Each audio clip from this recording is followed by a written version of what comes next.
Hi, I'm Dr. Beach, and in this video I wanted to talk about toxins. Ayurveda is kind of the king of how to get rid of toxins in the body. And if you read about Ayurveda, if you go online and read about it, you'll hear about a toxin called Amma. So Amma is well understood, but in Shakavansya Ayurveda, which the difference there between what I call contemporary Ayurveda and Shakavansya Ayurveda is Shakavansya includes all the ancient knowledge of Ayurveda, sometimes that's not included in today's Ayurveda that's practiced. And this is one example because in Ayurveda today they talk only about one toxin called Amma. But there are actually 4 toxins. Those toxins are Amma, Amma Vissa, Vissa, and something called Indra Vajra Abhinjaya Vissa. Indra Vajra Abhinjaya Vissa. And those 4 kinds of toxins, you have to understand what kind of toxin you're dealing with before you can figure out how to get rid of it. So let's talk about them. Amma, which is the one that's most well known, is really just like a mucousy substance that sits in the channel. It's a residue from food. When the food hasn't been digested completely and there's some residue there, it's like a mucus, it sits in the channel and obstructs the channel. In that case, what happens is we need to open the channel, melt that mucus and liquefy it and take it out. So treatment for that would be heating treatments. You know, you just heat the body up, you liquefy the mucus, it dilates the channel, and the mucus comes out. Most of the panchakarma, which are the cleansing techniques today, use heating techniques in most cases, designed to get rid of Amma. So there's heat, there's oil massages, there's abhyanga, there's swedna, which is heat, there's pizza chili, there's so many different ones, basti for cleaning the colon, and shirodhara for calming the mind. But all of these have heat and warmth involved in them. And that's fine if what we're dealing with is Amma. But then if that mucus sits in the channel for a while, it starts to react chemically with the body, and then it becomes acidic. And that's called Vissa. Vissa means poison.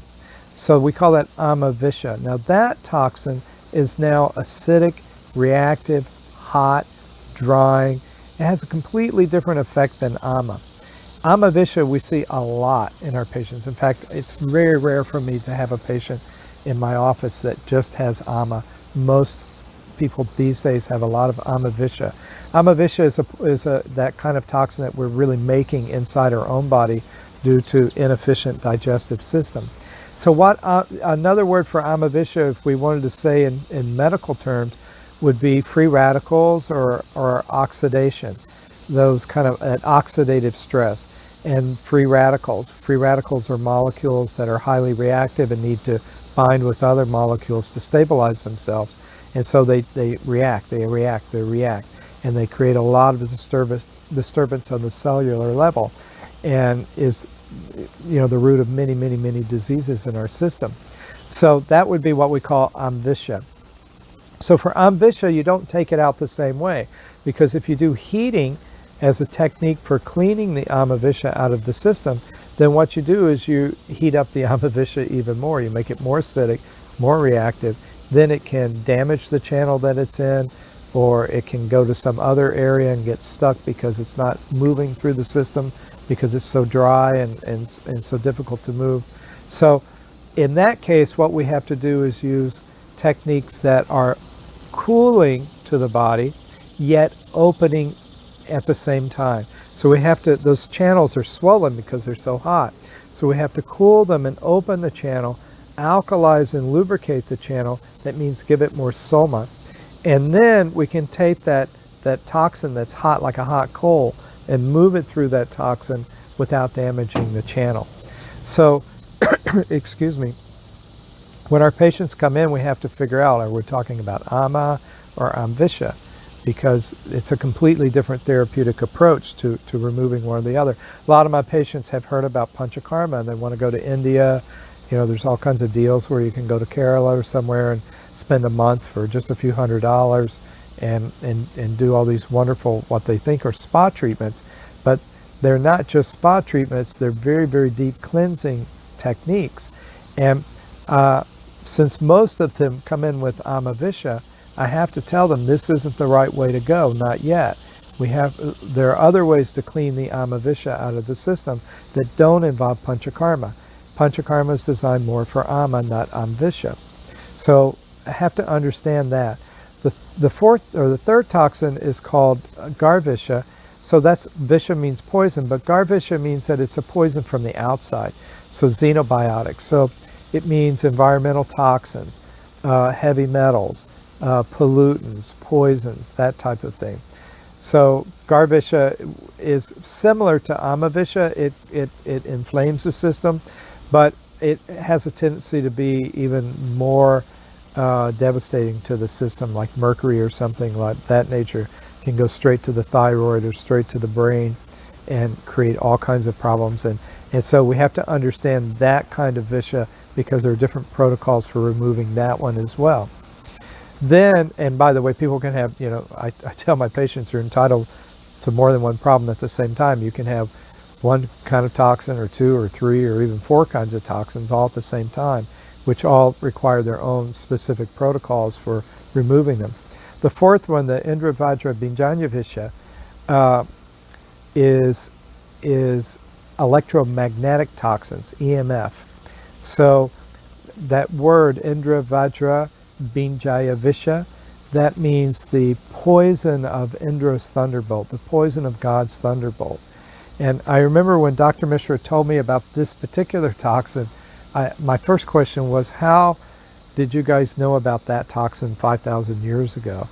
And he said, because we get monsoons, and the monsoons would come, lightning would strike every day, and people would get all sorts of bizarre symptoms. They would get insomnia, panic attacks, menstrual problems, constipation, inability to concentrate, so on and so forth, all just from overexposure to electromagnetic fields. And today we're getting that same EMF toxin, not as severe, not as in high dose like lightning striking, next to us, but in low doses, and it is creating a lot of effects. Now, that particular toxin is a vibrational toxin, and because it's vibrational, it's not directly affecting the physical body. That's why it's kind of subtle and not thought about very much. But it is affecting the vibrational channels called the nadis. And if you look at our description, I have a video just on Marma, what is Marma and all of that. I describe the nadis and what the nadis do and what they are. But they're the vibrational channels that carry the prana and deliver prana through all the cells and tissues and organs of the body. And they're vibrational. You can't see them. There's a lot of things you can't see. I'm making this video right now on my cell phone. You can't see the information going from my phone to the cell tower, but it's happening, or to my Wi-Fi, my router. But it's there nevertheless. And in the same way, these vibrational channels are there, and they're carrying the vibrational energy of prana, the intelligence, nature's intelligence. And they can become polluted with this overload of EMF activity. So that type of toxin we have to clean with doing Marma therapy, which is the therapy, the transdermal Marma system that Vajra Mishra developed for opening and cleaning those pranic channels of the EMF stress. And the other thing is that type of EMF toxin can actually create Amma Vissa, because EMF itself is very sharp and hot, and in being that way, it can stimulate the liver. The liver is a very vibrationally sensitive organ. And so that heat and sharpness of the EMF toxin can stimulate the liver and cause it to dilate. And when it dilates, it begins to dump those Amma Vissa toxins into the bloodstream, and there you go. So those are the 4 different kinds of toxins that we talk about in Shakavansya Ayurveda, and I hope that helps your understanding a little bit. Thank you.